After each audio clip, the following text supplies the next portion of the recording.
Agora foi. Tá vendo meu slide? Sim, sim. Tudo certinho. Tudo certinho? Então, só recapitulando, né? O ponto de partida para a gente derivar, né, a teoria, os fundamentos da técnica de dinâmica molecular clássica, na verdade, parte da mecânica quântica. A gente vai partir, né, nessa conversa hoje, a partir da equação de Schrödinger, dependente do tempo, tá? Não relativística.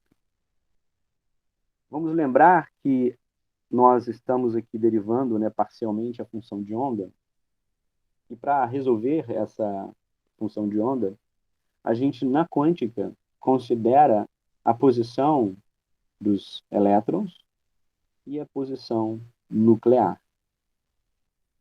Logicamente que a equação de Schrödinger dependente do tempo vai derivar essa função de onda no tempo. Okay? Isso vai ser igual a essa somatória de termos aqui, onde o primeiro termo é o termo de energia cinética dos núcleos. Tá?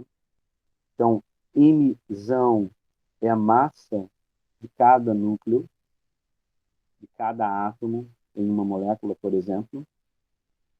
E Rzão aqui seria a coordenada, né, nuclear. O segundo termo vai tratar da energia cinética dos elétrons, respectivo aos elétrons. Então, aqui nós temos a massa do elétron e as posições do elétron. O terceiro termo, ele vai ser um termo de energia potencial relacionado às interações elétron e núcleo. Logicamente que esse termo de potencial aqui, ele será desmembrado conforme o nosso sistema, ou o sistema a ser tratado, ele vai se tornando cada vez mais complexo. Do que eu estou falando? Esse termo de energia potencial aqui, V, por exemplo, tá? Ele vai ser um termo de, por exemplo, energia potencial ou interação, né, entre, vamos colocar assim, Rzinho, Rzão, então, elétron, núcleo. Então, cada um dos elétrons no sistema interagindo com cada um dos núcleos do sistema. Lembrando que para um sistema poliatômico, os elétrons não pertencem mais ao átomo, mas sim à molécula. Então, esses elétrons estão interagindo com todos os núcleos. E nós também teríamos um termo, tá, relativo a um potencial de interação elétron-elétron, vamos colocar assim, Rzinho em relação à coordenada eletrônica, tá? E um outro termo em relação ao potencial é, núcleo-núcleo. Vamos colocar Rzão, Rzão relativo às coordenadas nucleares. Esse termo ele vai ser um termo atrativo e, portanto, esse potencial ele vai ter um sinal aqui menos, tá? Enquanto os outros termos eles serão termos repulsivos. Então, eu vou ter um potencial de repulsão elétron-elétron, mas vamos também ter um potencial de repulsão relativo à coordenada nuclear, aos prótons, né? Então, esse potencial total ele vai ser desmembrado dessa maneira, né? E, logicamente, vocês vão recordar aqui algumas aproximações que devem ser feitas, né? E a gente vai falar dessas aproximações à frente. Bom, esse é o problema quântico a ser resolvido, né? Porém, a pergunta justamente é como definimos esse potencial aqui, que é o grande coração, né, do problema, já que, vamos dizer assim, a questão da energia cinética ela é relativamente simples você tratar, né? Torna-se realmente complicado para um sistema quântico tratarmos, por exemplo, a questão da repulsão eletrônica, tá? A consideração e a aproximação, né, primeira que fazemos é a aproximação de Bohr-Oppenheimer. E do ponto de vista quântico, ao considerar a massa do núcleo muito superior à massa do elétron, vai dizer para a gente que nós poderemos tratar, a nível quântico, o movimento eletrônico separado do movimento nuclear. Está claro isso? Então, ao tratarmos o movimento dos núcleos de forma separada do movimento nuclear, a equação de Schrödinger, essa equação aqui, ela pode ser então separada em um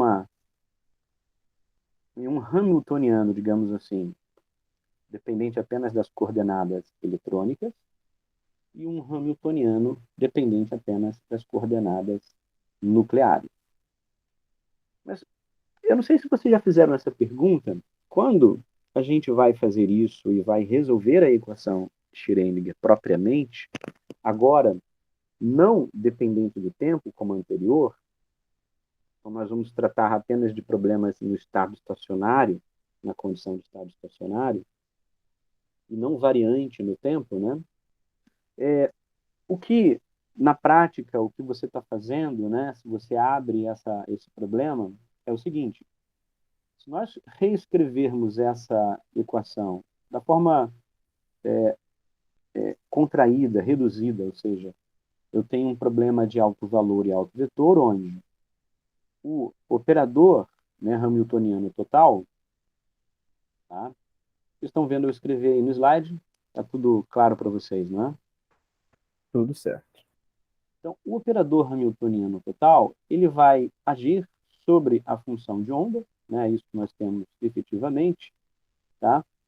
E isso vai se igualar, tá, ao alto valor do hamiltoniano. Então, nós temos aqui a energia, que é o alto valor do operador hamiltoniano, né? Que multiplica a própria função de onda. Então, essa é a equação de Schrödinger, na sua forma reduzida, né, e generalizada, não dependente do tempo. E não relativística.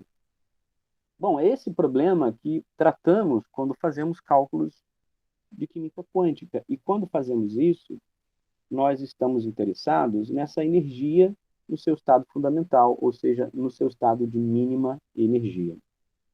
Tá? E, logicamente, nós não só podemos acessar o seu estado fundamental, mas qualquer outro alto estado de energia, né, quântica. Como que a gente faz isso?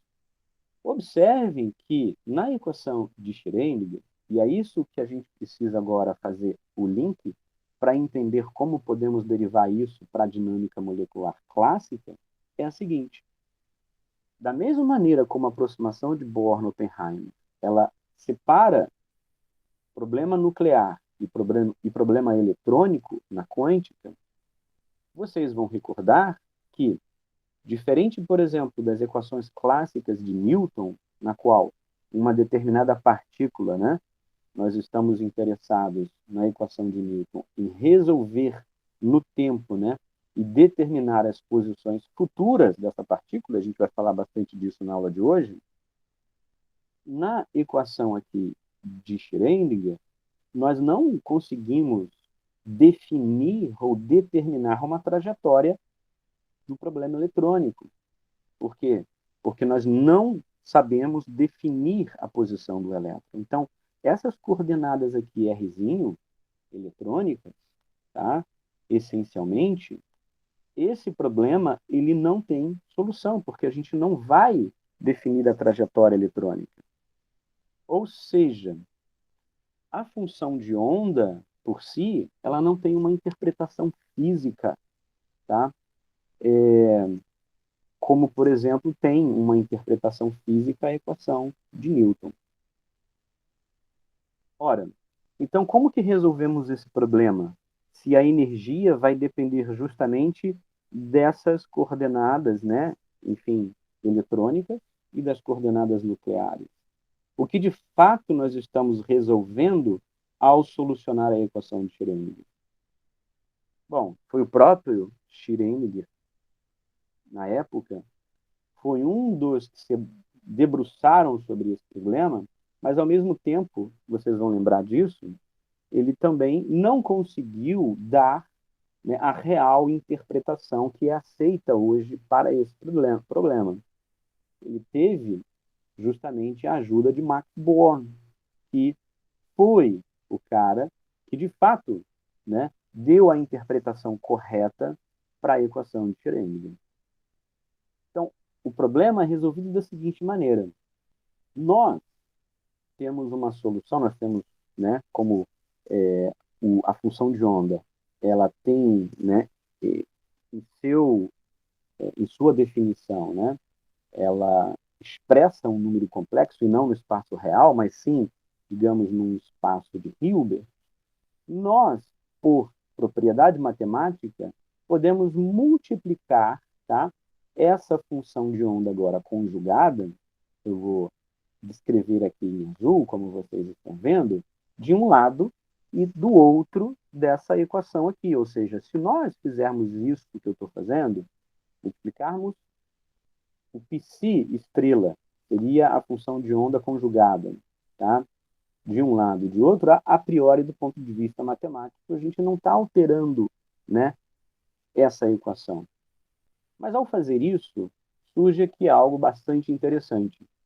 Surge o seguinte: usando a notação agora de Dirac, nós vamos ter aqui que essa função de onda conjugada é uma integral, né, que, sanduichada com o Hamiltoniano, então, total, H, tá, junto com a sua função de onda, psi, tá, integral, isso aqui, então, vai ser igual a quê? A energia é um alto valor que sai, né, dessa integral.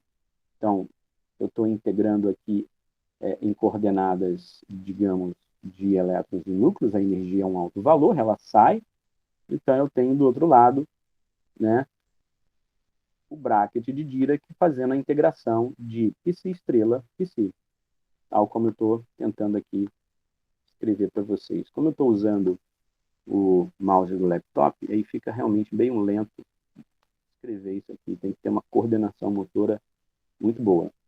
Bom, eu espero que vocês aí tenham conseguido enxergar bem. Então, o que nós temos aqui desse lado é a integral, né? De psi estrela psi, e aqui do outro lado a integral sanduichada com o Hamiltoniano total. Lembrando que esse Hamiltoniano total ele é justamente lá os termos de energia cinética e energia potencial do sistema. Bom, ao fazer isso, então, a gente pode resolver a questão da energia, né? Então, nós vamos isolar, né, essa energia e vamos observar, então, que essa energia ela vai ser a razão entre esse termo, tá, dependente do Hamiltoniano total, psi estrela, né, H,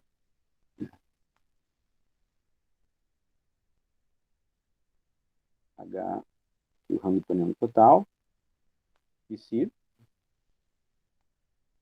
tá, sobre essa outra integral aqui, dependente apenas de psi estrela e psi. Mas eu pergunto para vocês, e agora eu quero a participação de vocês, né? Em especial aqui, salvo engano, o Caio e o Matheus são justamente alunos que estão com projetos envolvendo quântica, não é isso?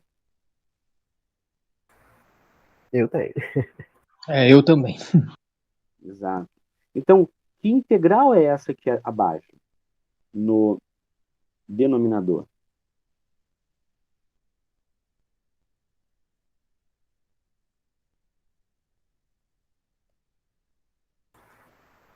Não sei se eu vou falar alguma besteira.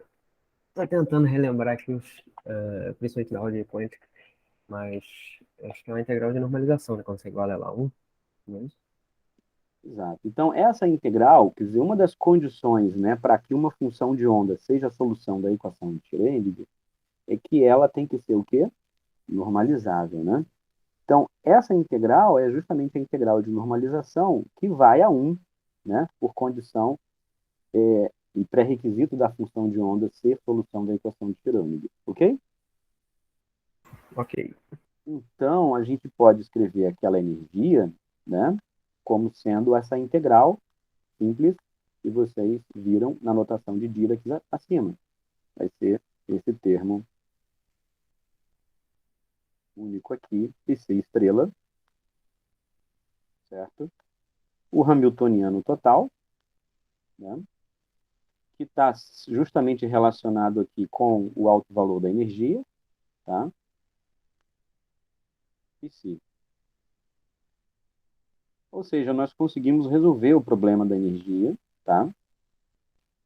Dada por essa integral. Então, se nós conhecemos, né, a função de onda, nós resolvemos essa integral e chegamos ao valor da energia, que, pelo teorema, por exemplo, variacional, vai te retornar para uma determinada função de onda a energia que vai ser sempre maior ou igual à energia exata do estado fundamental.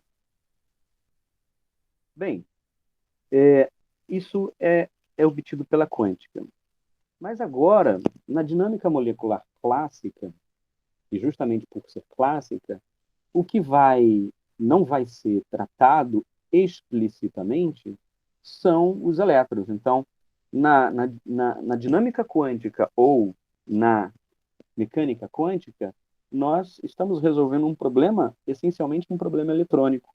E observem que o problema nuclear, esse problema aqui do Rzão, na quântica, ele é uma solução paramétrica baseada numa superfície de energia gerada pela densidade eletrônica. Então, você resolve primeiro o problema eletrônico para depois fazer o movimento nuclear baseado nessa densidade eletrônica experimentada, né, por cada um dos núcleos do sistema.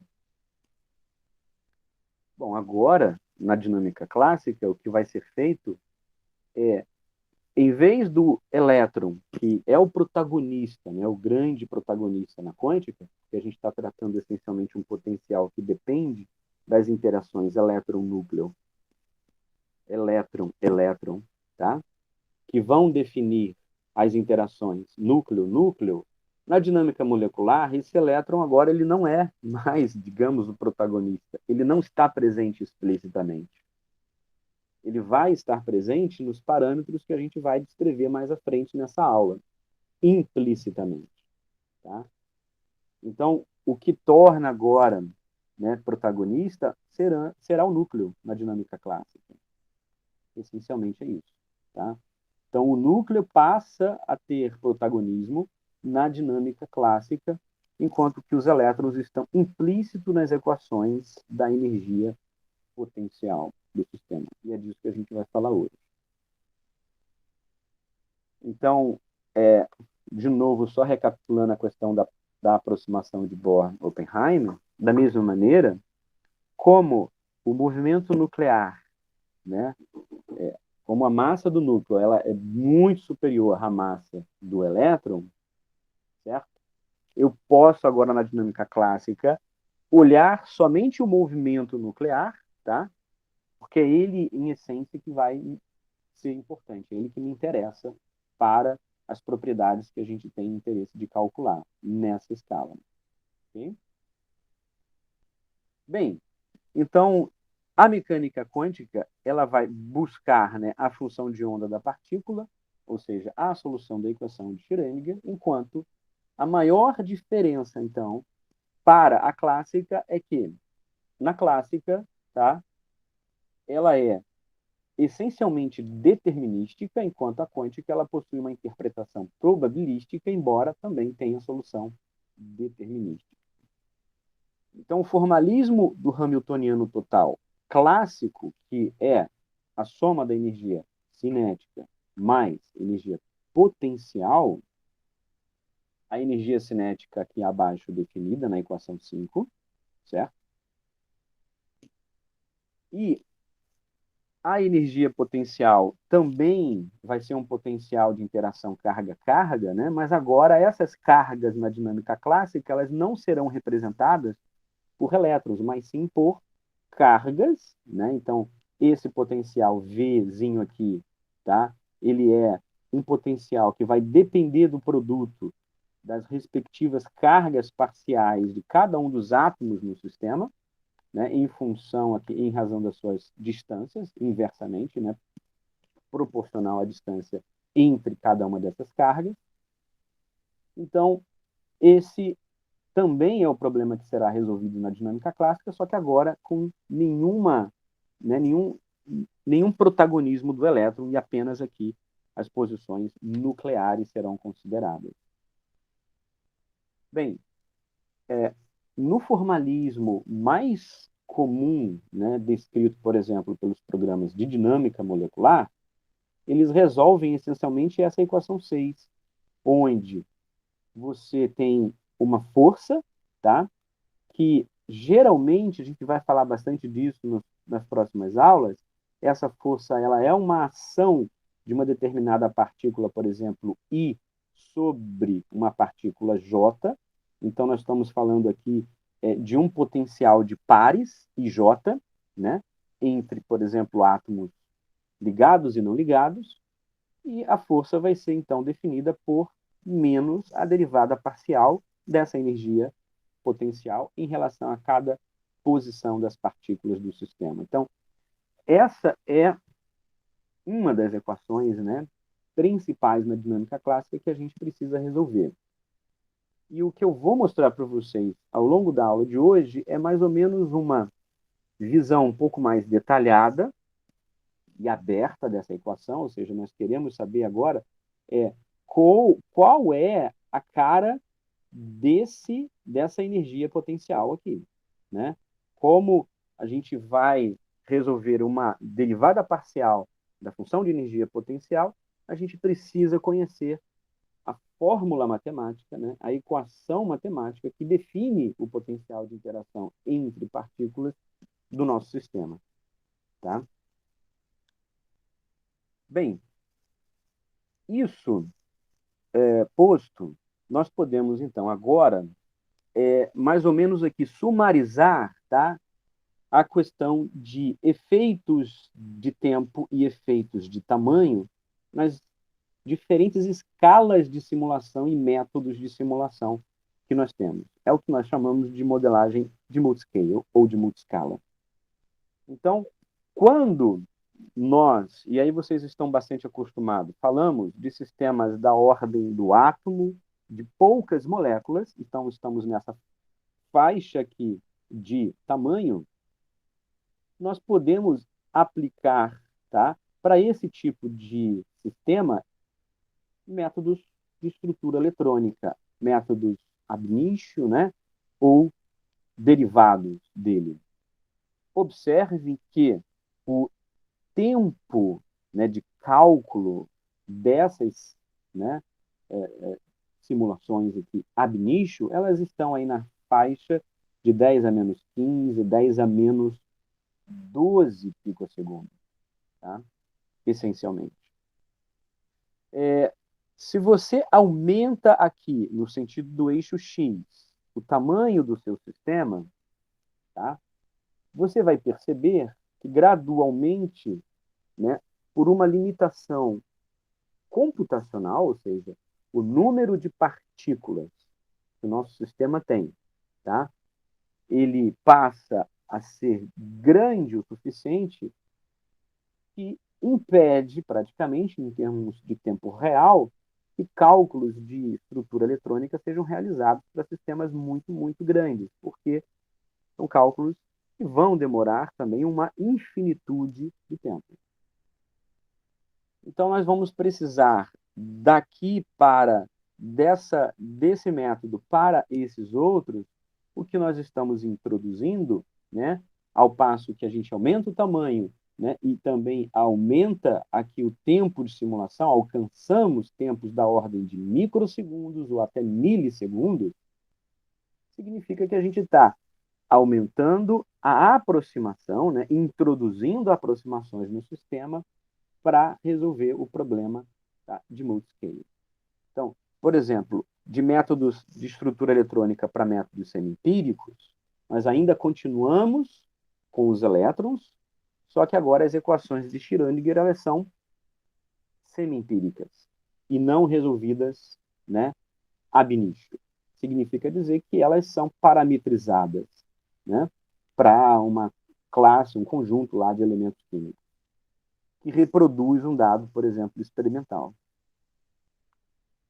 Do método semi-empírico agora para a simulação atomística, tá, nós não temos mais elétrons, apenas as posições nucleares, e os métodos conhecidos por simulação atomística são aqui elencados os dois principais, que seria o método de Monte Carlo e o de dinâmica molecular, que a gente vai falar em detalhes durante essa aula de hoje. Dos métodos de simulação atomística para métodos de mesoscale ou mesoscala, né, o que aconteceu aqui foi que na simulação atomística nós estamos tratando explicitamente cada átomo do sistema. Então imagina lá que uma molécula, por exemplo, como benzeno, né, tem carbono, hidrogênio, você está tratando todos os átomos do benzeno. Nos métodos de mesoescala, a gente pode, de repente, simplificar esse benzeno como uma única unidade. Ou considerar, né, não considerar os hidrogênios no benzeno e apenas lá os carbonos e implicitamente incluir, né, esse hidrogênio aos carbonos. Enfim, é uma maneira de tratar, por exemplo, tá, a molécula de benzeno no método de mesoscale. Então, mais aproximações aqui, que a gente chama de, às vezes, modelos do tipo coarse-grained, tá? São introduzidas. E aí a gente tem Lattice Monte Carlo, dinâmica browniana, dinâmica de partículas dissipativas, entre outros, como, por exemplo, a própria dinâmica, né, de coarse-grained. E aqui, indo para o contínuo, quando a gente chega em simulações no contínuo, a gente não tem átomos, não tem moléculas, mas então o que nós temos aqui basicamente é uma malha, tá, que é resolvida numericamente, né, e aqui aplicam-se, né, os métodos aí de engenharia. Ficou claro para vocês essa explanação? Ficou assim, professor. Legal. Vocês já tinham, por exemplo, né, ouvido e lido a respeito, digamos, de métodos de mesoscala e métodos de contínuo? Eu não. Eu também não. Bacana. Então, a gente vai fazer uma breve agora explicação de cada uma dessas escalas aqui, tá? E de modelagem que você pode fazer, tá? Rápido, brevemente mesmo, né? Destacando, assim, as principais vantagens e desvantagens de cada um. Então, tudo aqui é uma questão de equilíbrio. Observem que nessa figura, logicamente de maneira grosseira, né, essas escalas e essas técnicas, elas estão se superpondo, né, em tamanho e tempo, o que significa não exatamente você ser rigoroso em observar o valor absoluto de comprimento e de tempo, mas observar que também é possível transferir informação entre essas diferentes escalas de simulação, tá? E eu vou mostrar para vocês justamente depois isso lá no artigo que eu compartilhei no Classroom. Bom, como eu já tinha até explicado no slide anterior, né, fica claro vocês observarem, agora está invertido aqui, né, nesse slide, que quanto maior é a aproximação usada, certo? Nesse sentido, eu estou aumentando a aproximação, eu tenho uma diminuição do custo e uma diminuição na acurácia, portanto, logicamente, o custo vai aumentar nessa direção para os cálculos de estrutura eletrônica e também você melhora a acurácia com estes cálculos. Pode-se dizer, assim, propriamente, digamos, de 20, começamos aí de 20 anos para cá, mas assim, acelerou, né, de 10 talvez, tá? Logicamente dentro de uma margem de erro, né, anos para cá, assim, a gente teve um aporte muito grande, não apenas em relação à parte computacional, processamento em CPU, mas significativamente também de processamento em GPU, né? E aí, logicamente, com as unidades de processamento gráficas, né, as GPUs, viu-se a necessidade, né, de você desenvolver também algoritmos capazes de calcular, né, em GPUs. Bom, cálculo numa GPU, né, existem aí alguns algoritmos que trabalham, né, com esse tipo de hardware, né? Um deles foi desenvolvido justamente pela NVIDIA, que é uma das fabricantes principais, né, de placas gráficas, que é a chamada linguagem CUDA. Então, o CUDA, por exemplo, né, é uma linguagem, um algoritmo que permite você introduzir cálculo numérico para ser realizado em uma placa gráfica, tá, que processa e tem uma capacidade de processamento bem superior à unidade de processamento, né, principal, que é a CPU. Né? Bom, e isso, então, deu um speed up então, em relação ao que se pode fazer de simulação de multiscala. Ou seja, nós podemos, inclusive, com essa aceleração, unir, por exemplo, os cálculos de DFT com os cálculos de campo de força, fazer, né, o que a gente chama, por exemplo, de um QM, MM, né, mecânica quântica e mecânica molecular, juntos, no mesmo problema, né? Separando cada uma das partes que vai resolver, por exemplo, a parte quântica e depois a parte clássica, né? Eu tinha falado numa das aulas lá no início do curso que o Nobel, por exemplo, de 2013, do Mark Karplus, né, e outros, foi justamente por terem desenvolvido, né, técnicas e métodos e aplicado, né, com eficiência esses métodos de dinâmica quântica, QMMM, a sistemas biológicos. Então, isso, de fato, assim, digamos, nos últimos anos, deu uma acelerada. Então, assim, a gente consegue hoje simular sistemas cada vez maiores, né, em tamanho, tá? E com uma melhor acurácia, porque a gente consegue unir diferentes técnicas e aumentar, portanto, a precisão e acurácia dos resultados obtidos. Mas tudo aí começou, tá, essa história toda, lá em 1959. Tá? Então, em 1959, pode-se dizer assim, né, a literatura considera o trabalho de Alder e Wainwright o primeiro trabalho de dinâmica molecular. Tá?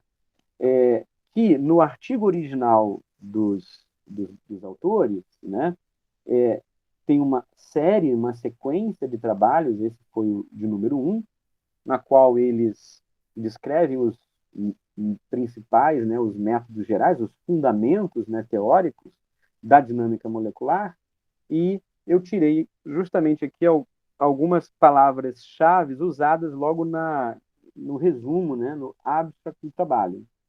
Então, eles escrevem great difficulties, aqui grandes dificuldades, né? Aqui abordando que eles tinham, na verdade, lá um aparato matemático inadequado, né, que tem sido disponível para resolver problemas de muitos corpos, né? E high speed computers, né? Eles dizem terem simulado lá um sistema líquido, né, em computadores, né, de altíssima velocidade.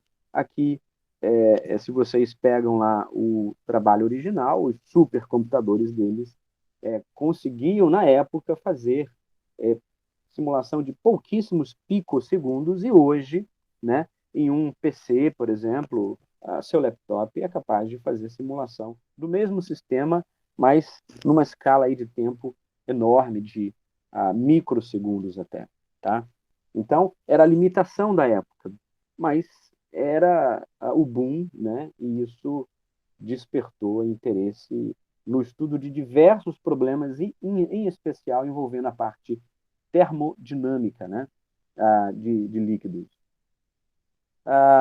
Os cálculos, né, de dinâmica foram originalmente aqui, ó, planejados para estudar fenômenos de relaxação, tá? Portanto, a dinâmica ela permite isso, que a gente consiga avaliar, né, a mudança das propriedades, por exemplo, estruturais no tempo, né? E aí você consegue acessar, né, a relaxação de tais propriedades, né?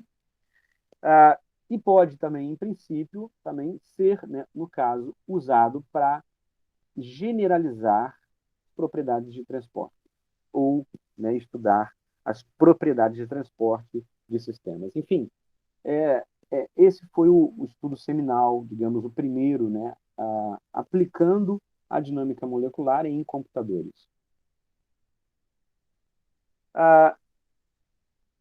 Para vocês entenderem ali cada daquelas escalas, né, de simulação que eu tinha citado e as suas vantagens e desvantagens, né, a ideia básica, por exemplo, é que na dinâmica nós temos lá um campo de força que ele pode ser um campo de força derivado empiricamente ou a partir de primeiros princípios.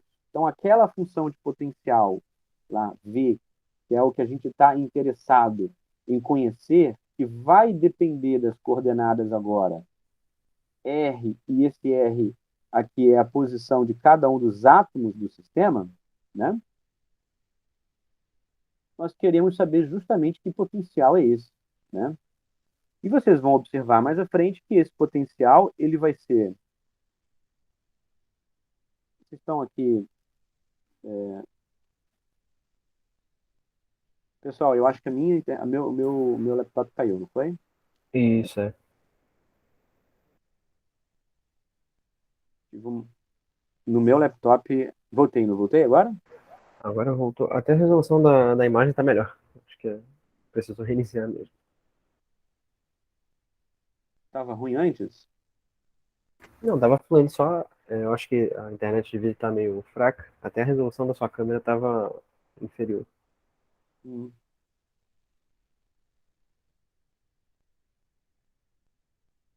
O tempo todo? Estava assim? Não, eu reparei dos últimos minutos pra cá.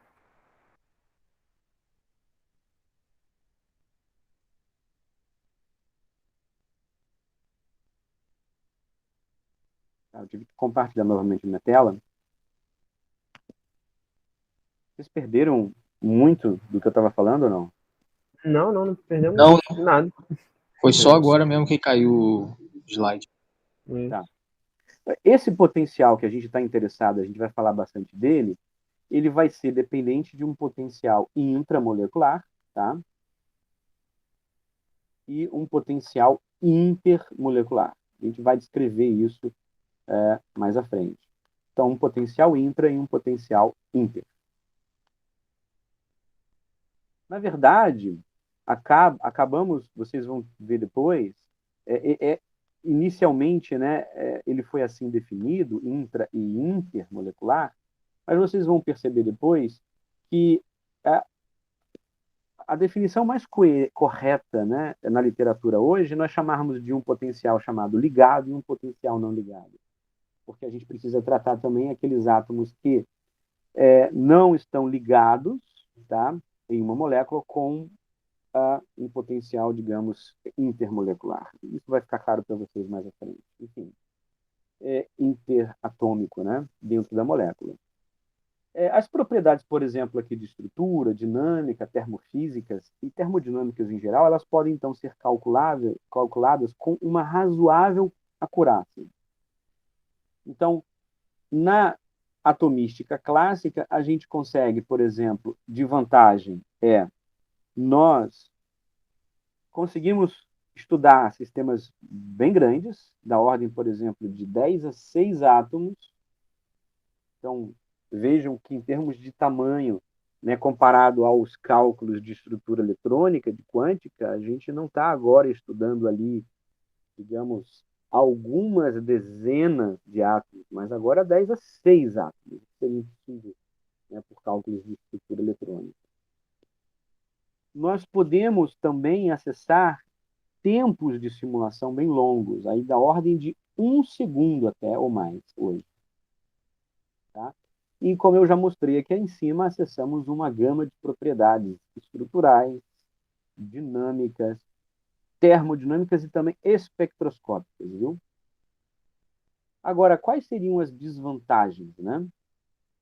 A desvantagem é, primeiro, a, a questão da qualidade do modelo que você está usando na sua simulação, né? Então, você tem um problema relacionado à escala de tamanho e de tempo que te limita a acessar, por exemplo, determinadas propriedades. Então, dependendo do tamanho do problema, não só tamanho no sentido do tamanho do teu modelo molecular, das moléculas, tá? Do teu sistema, logicamente você vai perceber que se você vai simular, né, um líquido como água, você tem o tamanho molecular completamente diferente se você for simular uma proteína, né, ou um polímero, né? E aí não apenas o tamanho, né, das partículas, as partículas aqui seriam átomos, moléculas, íons, enfim, como também a questão do tempo de simulação, né? E com isso você implica, por exemplo, precisar, né, de muitas partículas, muitos átomos, moléculas, né, ou íons, ou tempos de simulação realmente muito longos para acessar uma determinada propriedade. A gente tem uma outra questão de limitação, que seria, por exemplo, a difusão em sólidos, mecanismos de reação, lembrando que reação precisa ter elétron, então a gente tem uma limitação, a gente não conseguiria, né, estudar propriamente um mecanismo de reação sem ter transferência de próton e de elétron. Questões de folding de proteínas e fenômenos de micelização também são fenômenos numa escala de tempo muito grande e também por questões de limitação de tamanho, né, tais propriedades às vezes tornam-se não acessíveis.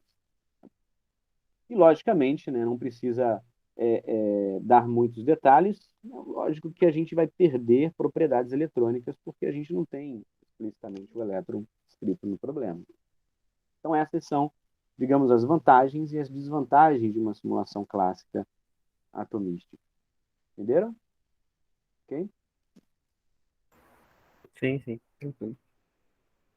Perguntas?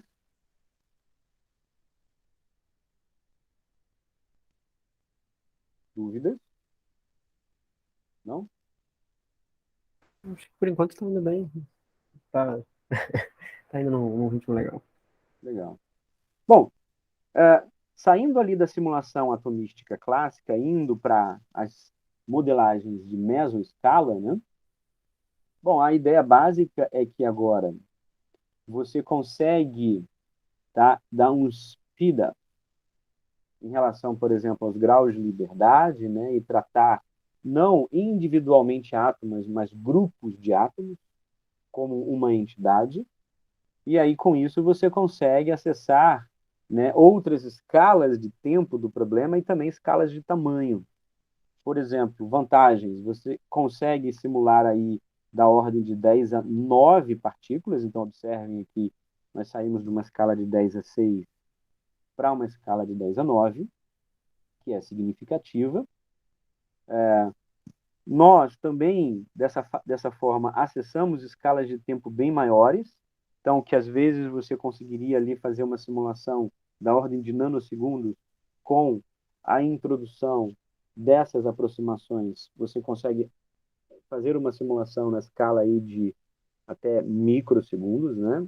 Em um tempo real bem rápido, ou até da ordem de segundos, a depender do seu modelo. E você também consegue, né, acessar as questões do limite hidrodinâmico, ou seja, o que seria o limite hidrodinâmico? É aquela questão do tamanho, né? Se você representa o teu sistema como, por exemplo, uma propriedade chamada vetor de onda, tá? K, onde vetor de onda K aqui é definido pela razão entre dois I, tá? Sobre L, onde L é a dimensão real do teu problema, digamos, uma caixa cúbica de aresta L. Então, o vetor de onda, ele expressa, né, as distâncias do teu sistema num espaço recíproco, ou seja, inverso da distância no espaço real. Portanto, quando K tende a zero, significa que a gente está indo no limite hidrodinâmico de um sistema muito, muito grande. Tá? E você consegue, nesse limite de K aqui tendendo a zero, acessar propriedades realmente difíceis de serem alcançadas numa simulação atomística clássica, como a gente viu no modelo anterior. Também nós temos desvantagens no modelo de mesoescala. Né? Primeiro, seria justamente você acessar muitas informações aí de forma qualitativa. Então, você consegue observar, né, tendências, comportamentos macro do problema, mas não micro e detalhistas, né, a nível atomístico, tá? Da sua simulação. E as aproximações, né, elas também limitam a habilidade de você interpretar fisicamente resultados. Um caso bem legal é o seguinte: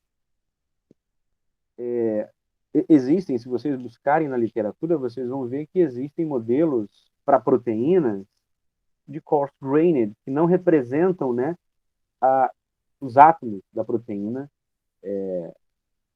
corretamente, cada um deles ligado. Então você tem um modelo grosseiro, né, uma aproximação, enfim, você tem lá o arranjo tridimensional de uma proteína, aquele shape. Vocês já devem ter visto algumas visualizações, eu até tenho uma aqui mais à frente que vou mostrar, né, que são representações, né, simbólicas das conformações em hélice de uma proteína. Enfim. E aí você começa a tratar, né, aquela tua proteína de uma maneira bem grosseira, a priori.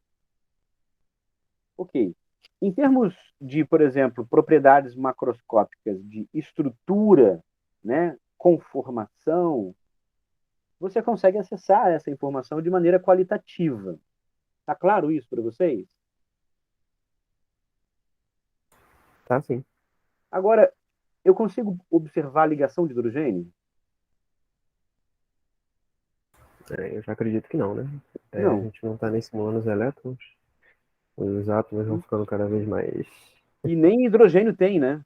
Entendeu? Ainda tem isso. Então, assim, eu não tenho mais hidrogênio, eu tenho lá, na verdade, uma entidade, lembra aqui, ó, que trata grupos de átomos grandes. Então, eu não tenho nem hidrogênio nesse modelo de mesoscala.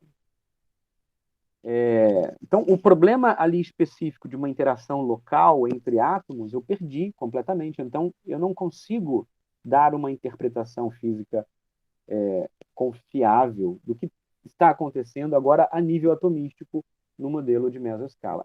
Por que então usar? Porque eu quero acessar uma propriedade que não vai ser diretamente dependente dessas características atomísticas, entenderam? Ok? Ok. Legal. E aí também temos a modelagem do contínuo que eu tinha mostrado, né? Onde a ideia básica é que na modelagem de contínuo nós assumimos que a matéria ela é um contínuo, tá?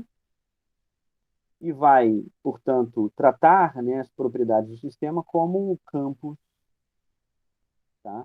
E numericamente resolver, né, as equações de continuidade, né, de balanço, por exemplo, de massa, balanço de carga de um problema. Então, essencialmente, o que se faz numa modelagem de contínuo é modelar numericamente uma malha, tal como os engenheiros fazem muito bem, tá? Qual é a vantagem? A vantagem é que, por exemplo, a gente consegue acessar a priori qualquer tamanho macroscópico e qualquer escala. Então a gente realmente consegue aí um speed up em termos de length time scale que eu tinha mostrado, né? E As propriedades, né, elas de entrada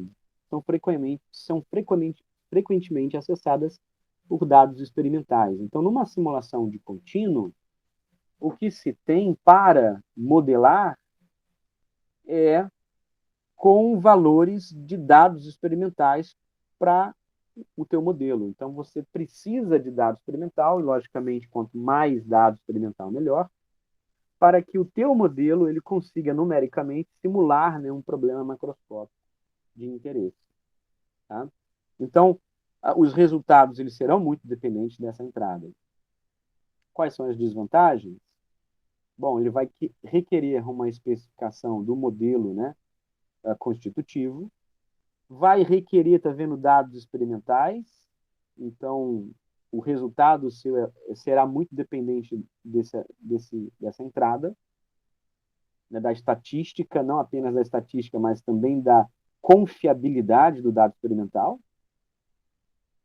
E você não vai conseguir, de forma alguma, explicar as origens moleculares do resultado. Então, você vai, por exemplo, acessar lá uma viscosidade, foi maior, menor, ou o perfil de viscosidade com a temperatura, mas você não vai conseguir dar interpretação molecular e saber a razão pela qual aquela viscosidade diminuiu ou aumentou a nível molecular.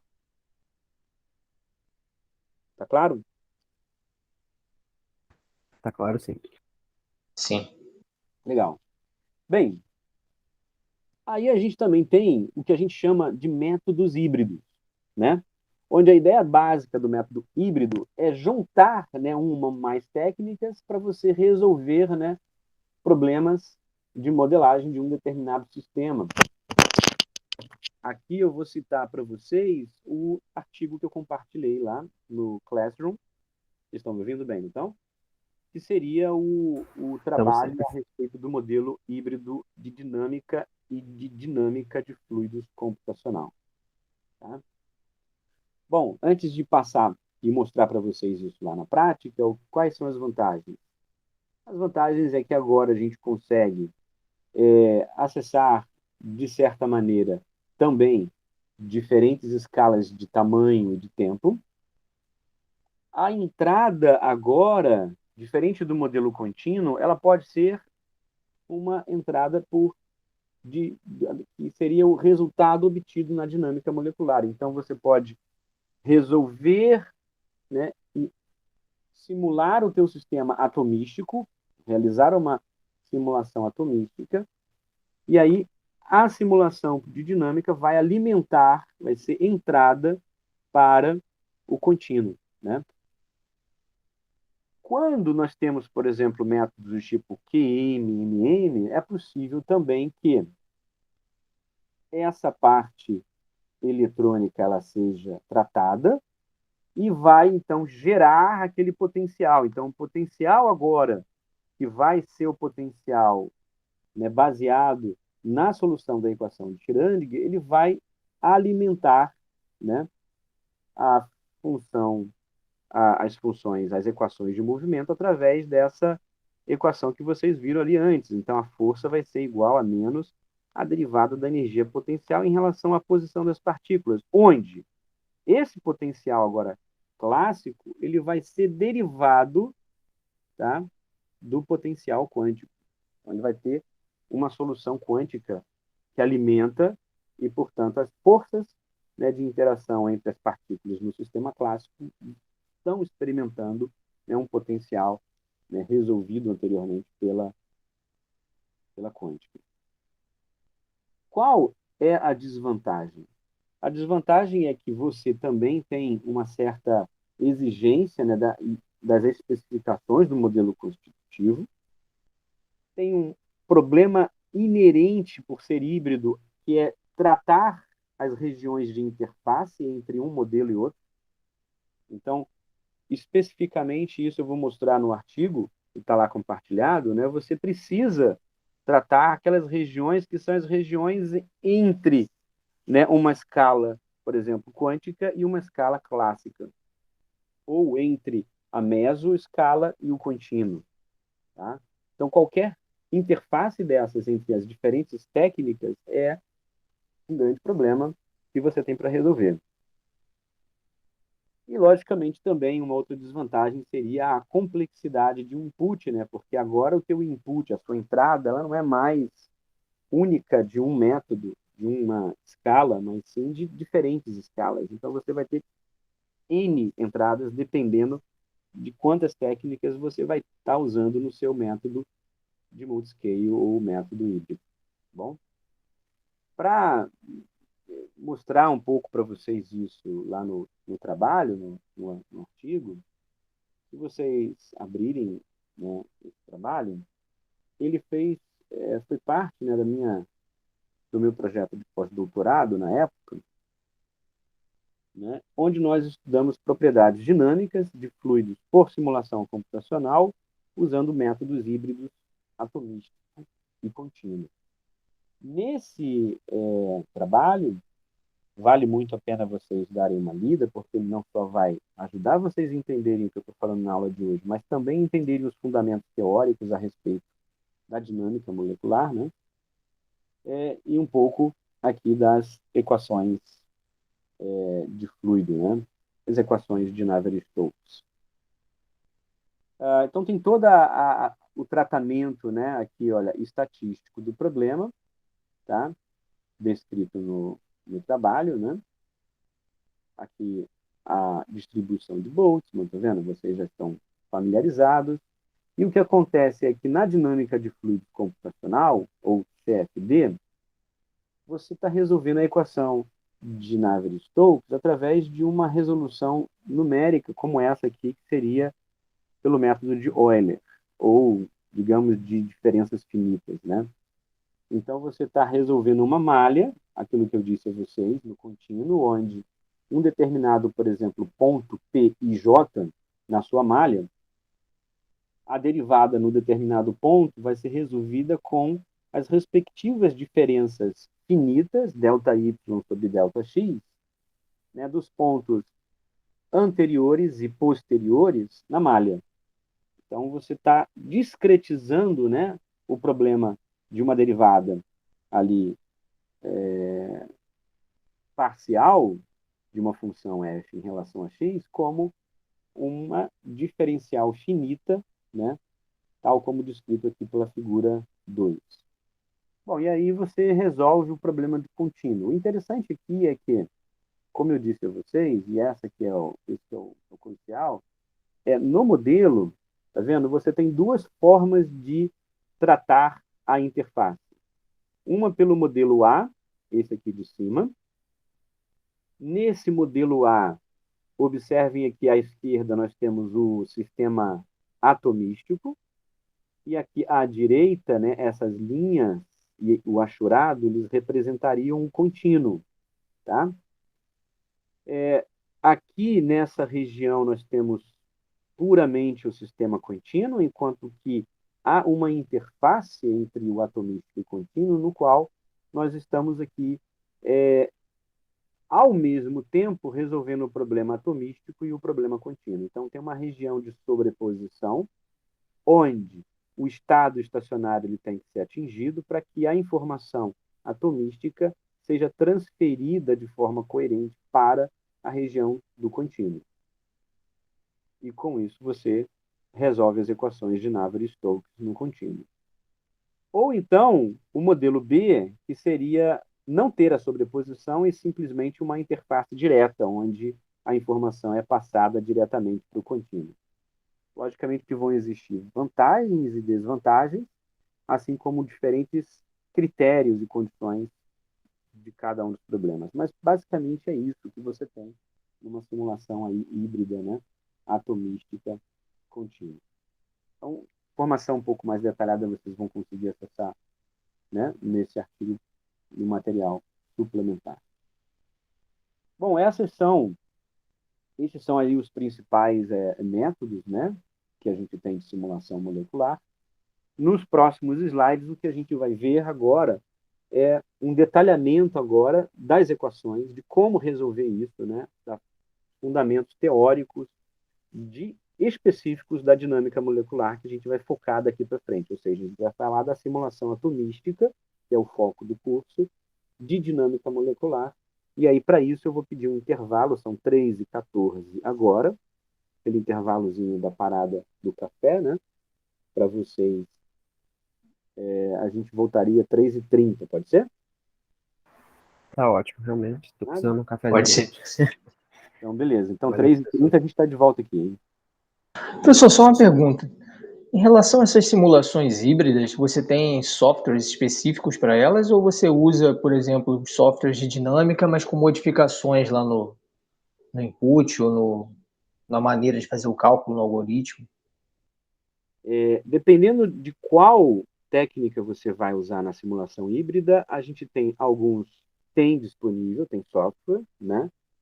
E outros, algumas abordagens que algumas estão disponíveis, outras você precisa construir, tá? Eu fechei minha câmera, desculpa. Deixa eu voltar aqui na câmera. Então, aqui, o artigo que eu mostrei ali, a publicação, nós desenvolvemos um código, nós desenvolvemos um programa para fazer isso na época, né?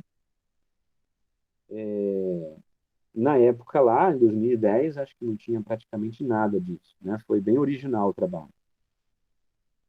Hoje, né, nós temos alguns programas que, por exemplo, permitem você fazer aquilo que eu fiz em 2010. Um deles é o LAMMPS. O LAMMPS ele permite você fazer essa simulação atomística contínua, por exemplo, tá? Pegando agora a outra escala, vamos fazer assim, QMMM, né? Quântica e dinâmica molecular.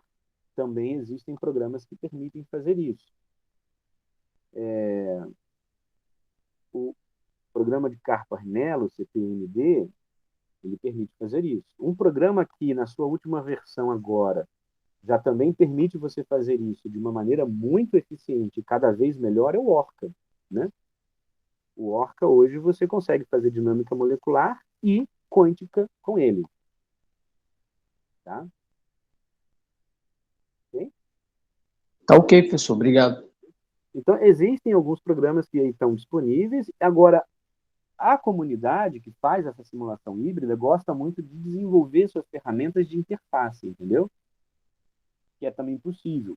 Então, existem uma série de ferramentas, algumas disponíveis, outras não tanto, em que você pode desenvolver um algoritmo de interface, que pode ser, por exemplo, numa linguagem do tipo Python, ou outra, que o teu algoritmo ele vai fazer a comunicação entre, por exemplo, o Gaussian e o GROMACS, ou o Orca e o GROMACS, ou o LAMMPS e um de contínuo, sei lá, um Fluent, ou com o Sol, enfim, são programas de engenharia que resolvem as equações de Navier-Stokes lá, de simulação no contínuo, entendeu? Então, assim, existem assim diversas possibilidades, tanto programas que fazem as duas coisas, o usuário é bem amigável ao usuário, outros nem tanto, ou o usuário vai ter que desenvolver interfaces que vão fazer dois programas se comunicarem, entendeu?